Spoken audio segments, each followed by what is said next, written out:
We were listening to your call in the office here. You got a lot of Alabama fans excited with that final call in the Clemson game. How are you?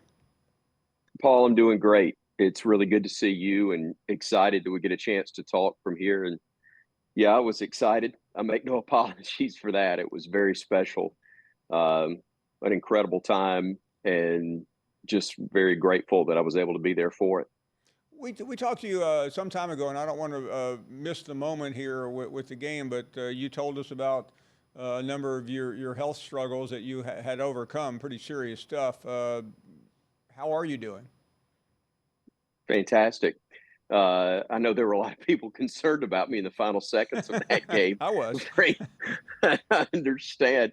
They listen even more intently right now, I think, on stuff like that. But uh, Paul, it was very special. It was really cool, and I'm doing fantastic. I appreciate you asking, but yeah, it's crazy. It was almost 6 years ago to the day that I had my stroke, and then 16 months later had the bypass and the infection that had me hospitalized for 91 days. And I'm grateful just to be alive, but really thankful that I can be here and witness what Alabama's doing right now. Chris, it would be a blessing to be alive no matter what you're doing. But I would think as you are doing what you're doing, something that has never been done before in Alabama history, it has to be even that much more special. So, just from a personal standpoint, you also have been in the news lately on a couple of other things. What has this ride been like for you?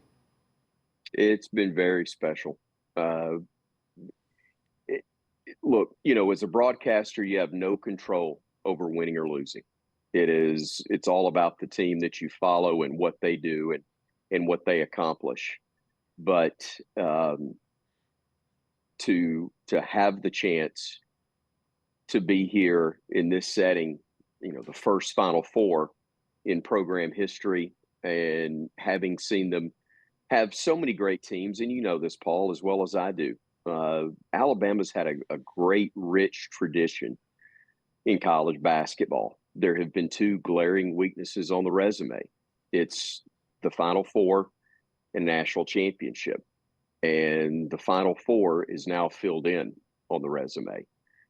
They're two wins from the other, but you can't win that unless you get here.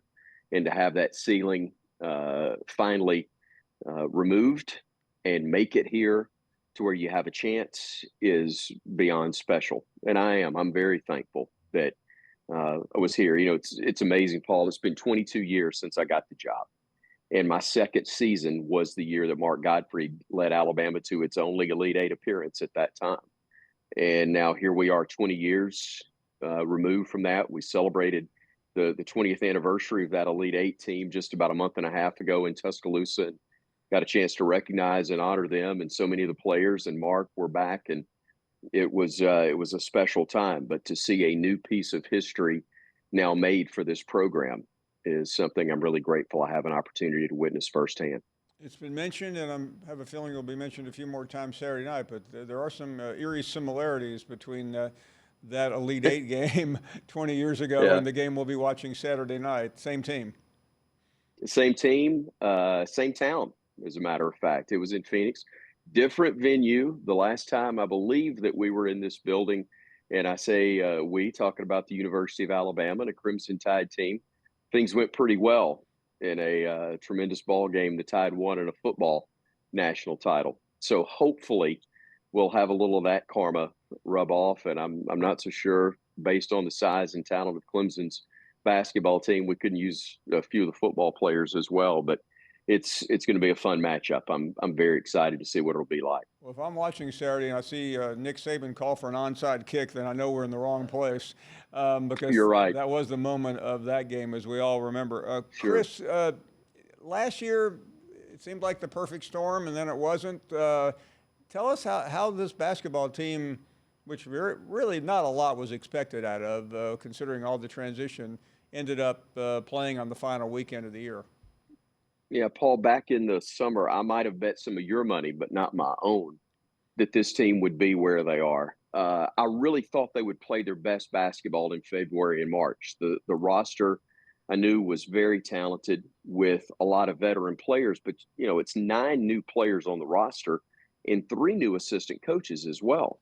So it would have been foolish to predict that this team would match what last year's team was.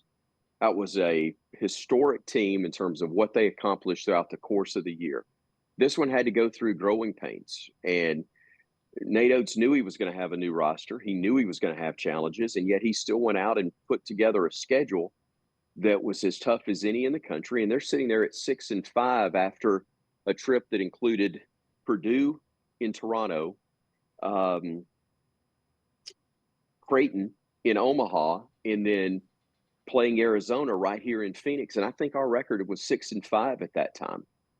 And they have gone from that moment, that spot in the season, to now where they are playing their best basketball. And they had a couple of hiccups. It's why they didn't win an SEC title. The injuries that occurred were at a bad time, playing against great teams that, frankly, Bama may not have won anyway. But they didn't have their best chance at a stretch run in the regular season because they didn't have all hands on deck. They haven't had that in the NCAA tournament with Latrell Wrightsell being out and Pringle playing somewhat on one leg, but they've been able to overcome it and play through it, and they've been better on the defensive end, and that's a major reason why. But it's been really special to see their growth and see that they've been able to go from a team with potential to a team that's fulfilling it. Chris, I know you've seen some crazy things, but a lot of the pundits, once again, are not giving Alabama a shot, and understandably so. You get that. You understand college basketball. Yeah, absolutely. Is there a ticket? Is there a route for Alabama to win? How do they do it? Yeah, look, UConn's been great, but they have lost 3 ball games. And Alabama can't be any less than the best version of themselves and have a chance to win. They can't be average or below and think they're going to be playing on Monday night.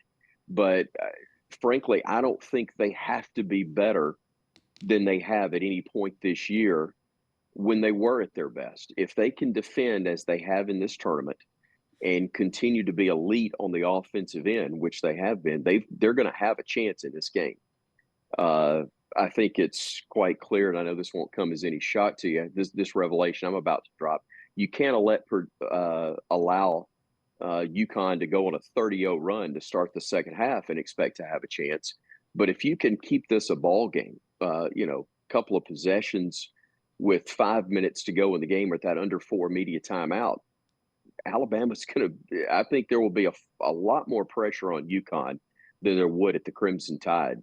In that situation, getting to there is very much a challenge. But if Bama does not allow too many second chance opportunities for UConn and they don't turn the ball over, then I think Alabama is going to have a very good chance to compete. Got to shoot it well, got to rebound well, but I think they've got a really good opportunity to do that. Chris Stewart here. Chris, before you go, I alluded to it early, and it is not certainly the lead story, but it was the lead story about 6 weeks ago when you were named to be the permanent football broadcaster for the University of Alabama. There was a lot made out of that.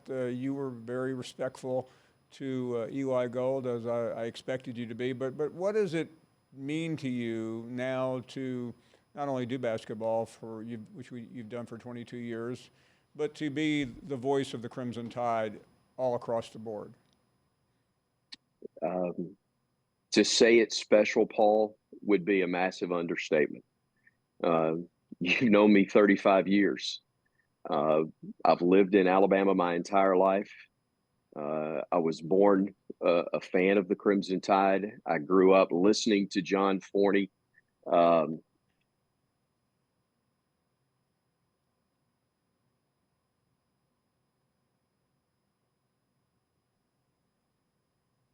Paul, I'm sorry. I had a call come in there, and I wasn't able to mess it up. But I've been a fan of the program since I was a child.